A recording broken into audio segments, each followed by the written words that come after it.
ang mga aabangan sa Rayos Diaries. So, titignan natin ngayon kung ano naman ang mararating ng 2,000 pesos natin, no? Pang gulay.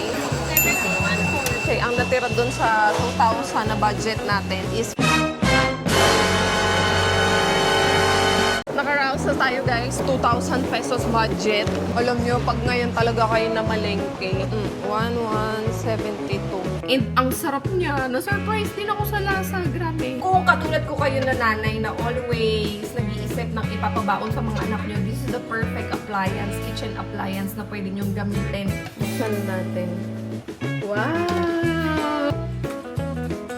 Tadaan! Corn dog maker siya.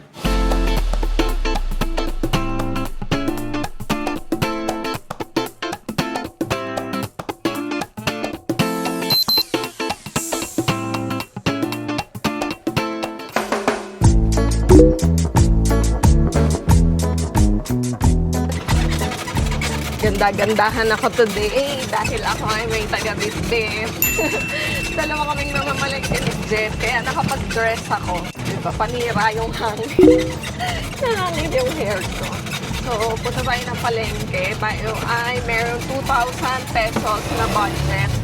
So, titignan natin ngayon kung ano naman ang mararating ng 2,000 pesos natin. Dahil kasama na natin si Jet, meron tayong taga-bitbit. Nakakatuwa. Napag-vlog tayo ng mas maayos ngayon, guys. Palengke lang po, sir. Hindi naman may EB kami. EB natin, oh, full charge. Ay!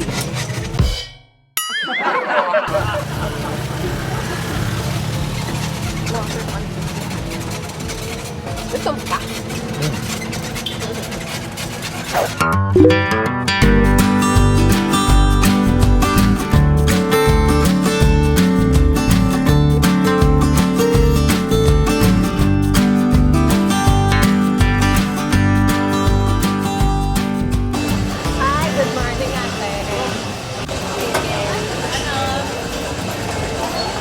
Chicken ngayon natin.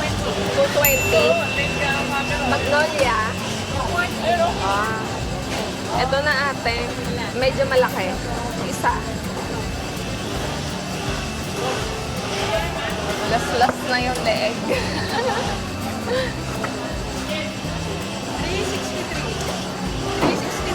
363. 360 na lang. Sige ate, chop. Oo nga eh. Chop yan ate. Yung pakpak ganito. Tapos hita. Oo.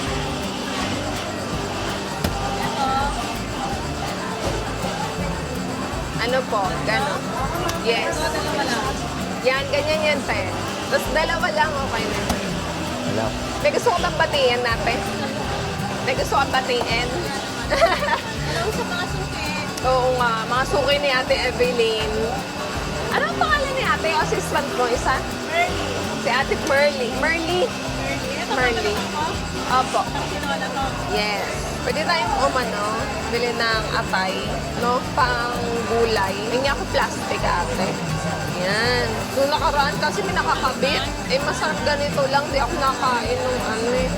Magkano ang atay? 71 O, diba? Mahal din. Mga listahan mo, ate, ah. Magkano? Ah, sige. 18 kulang ka. Okay. Yay. So, yan. Meron na tayong manok. Isang buong manok to. And kung ano yung recipe, iniisip ko siya habang nandito ako sa palengke. At ano ba mga recipe sa manok? Palagi na the usual. Adobo, tinola, mechado. Ano mga kakaiba? Curry. Ano pa? Nahihirapan no, mag-isip. Bili tayo ng ano, baka. Ganda ng ano, baka. Magkano, kuya? Ano ma'am, laman? Ano ma'am, 450 mo dyan, 390. Bakit mas mahal? Sabihin mo ito kasi mo. Mas mahal pa may buto? Hindi, mas mura yung may buto, 390 po. 390. 450. Ang pwede ko, 250. Pabubudol pa. Sige kuya, ano? Oo. Ano lang, 1 kilo. Yung konti lang ang buto. Bibigyan na lang. Mahal ba ang baka ngayon? Ano ma'am, naman na ba? Yeah, bumili ko ng Nasa ano lang yan. Wala pang 3/4 no? Oo. Yan. 3/4 ng baka. Ganda kasi yung baka ni Kuya. Oh. Meron siyang mga ano, may mga buto-buto. Anong pangalan mo, Kuya? Ha? Random. Randall. Good morning, Kuya. Naiya. Ano lang, mga 4 na ano, slice. Ang ganda nung ano, buto-buto, oh. Oo, napakalala. Ribs, oo nga, ang kapal ng laman, pang sinigang. Gusto mo mag-sinigang? Sige, kumuha ako ng liempo pang ihaw. Magkano ang baboy, ate? 370. Yan. Regardless kung buto-buto o laman, parehas lang. Mga 2, ate. Makapal na rin pala yun. Sarap kasi yan iihawin.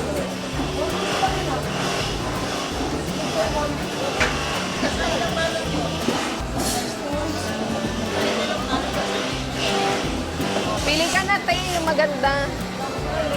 3/4 lang. 650 na yung pork natin. Ano lang yun wala pang 1 kilo ng ribs. Tapos yung liempo. Yung liempo ko ba may 1 kilo? Wala din ano? Asin yun. Akasin? Wala ano? Wala. Wala 1 kilo. 18 lang yan, di ba? 310. Asa si Kuya Benji, ate? Kaya. Oh, duty Kuya Benji, siguro tanghali ka nagbigising. Tilapia. Gusto mo ba ganon? Bangus. Pili tayo ng tilapia. Magkano to, Kuya? 100. Sige, eto 4. Morning, ate. Yay. Thank you, Kuya. Ayan, magpunta na tayo dito sa gulayan, guys. Kasi ang natira dun sa 2,000 na budget natin after bumili ng mga meat is 500 pesos na lang. What? Ganun lang siya kabilis, guys. 3 klase, baka, chicken, at saka pork. Gusto ko pa, makabili din pala ako ng isang isda. Gusto ko pa nga sana bumili ng hipon pang sahog sa sa gulay. Kaya lang, unahin ko muna yung gulay. Baka nga may hipon tayo, wala na tayong gulay. Magbili muna tayo. Then pag may natira, titignan natin kung paano pa natin yung iba-budget later.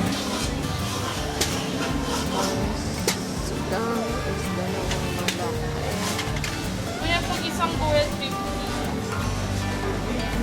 Opo. Tapos, bili tayo ng mga gulay sa sinigang kasi doon maraming gulay na nilalagay. Ang sitaw. Magkano to, te? 20.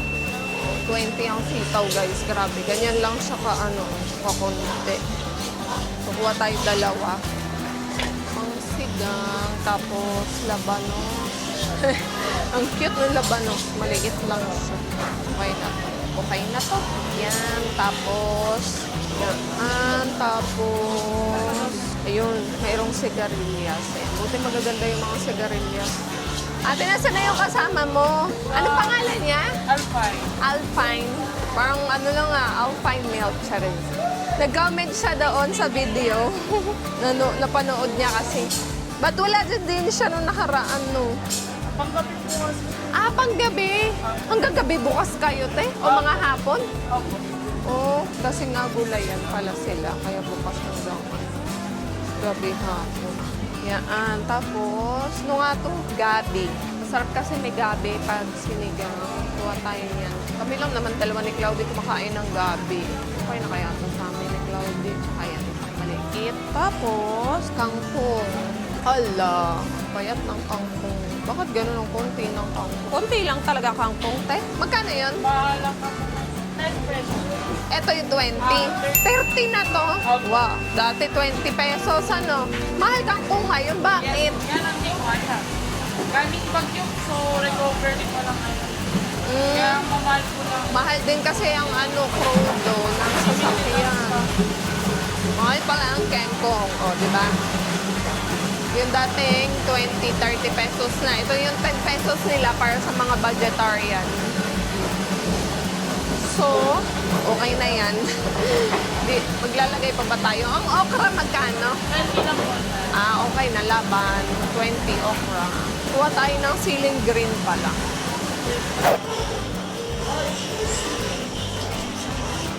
One, two, three, 4, 550. Hala, kulang na ang ating pera. Kulang. Tayo, pwede balik ko yung 40. Pagbalik ko, wala ng cash. Sige. Kulang ako ng 40. Alright.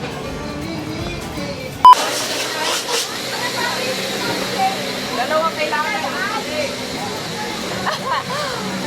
Yung panggulay natin, pang sinigang lang. Yung pera namin ay simot na. El Nino na ang ating wallet. Nabitin pa nga ako. So, meron akong utang kay Ate Evelyn sa chicken. At saka kay Kayla doon sa gulay ng 40 pesos. 60, bali 60 yung kulang doon sa money na babayaran pagbalik. Ayan. So, grabe ang nabili ko na gulay is pangsahog lang sa kaldereta at saka sinigang. Napiyok pa nga. Kaldereta at saka sinigang. So, dun sa chicken, wala pa. Wala pa tayong pangsahog. Baka i-adobo na lang yun para at least wala nang bibili. Tapos yung iba, isipin ko pa kung paano next time, 'di ba? At least meron na tayong mga meat, madali nang isipan kung paano lulutuin yung the rest. So, yan. Nakaraos na tayo, guys. 2,000 pesos budget. Yung bag namin hindi napuno. Kaya, uwi na tayo sa bahay. Magluluto na tayo ng lunch.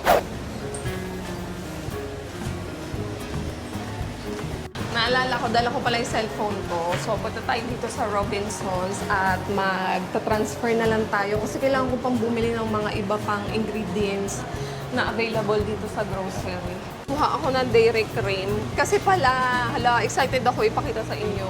Dumating na yung mga maker ko sa bahay. Mamaya i-share ko sa inyo kasi yun na yung pinabaon ko kay Skyler kanina. So, pakita ko sa inyo, ginawan ko siya ng waffle. Pero yung mga butter mix ko kasi hindi pa siya dumating. Ang meron pa lang ako is yung pancake mix na Maya yung brand. Kaya yun yung ginamit ko sa waffle. Ang fluffy niya pero ang ganda nung texture and nung pagkakaluto niya. So, kumuha ako nito para mas tasty yung maluluto kong waffle mamaya. Tapos, kailangan ko din ng oyster sauce. Yan. Alam nyo, pag ngayon talaga kayo na malengke, hindi na kayo makakapamalengke ng sama-sama lahat. Kumbaga doon sa wet market lang siya. Yung mga ma-avail sa grocery, dapat nakahiwalay din siya ng budget. Kasi katulad nun, halos napunta lang lahat siya sa gulay at saka sa meat. O, diba? Kaya itong mga items like oyster sauce, sa ano na lang natin to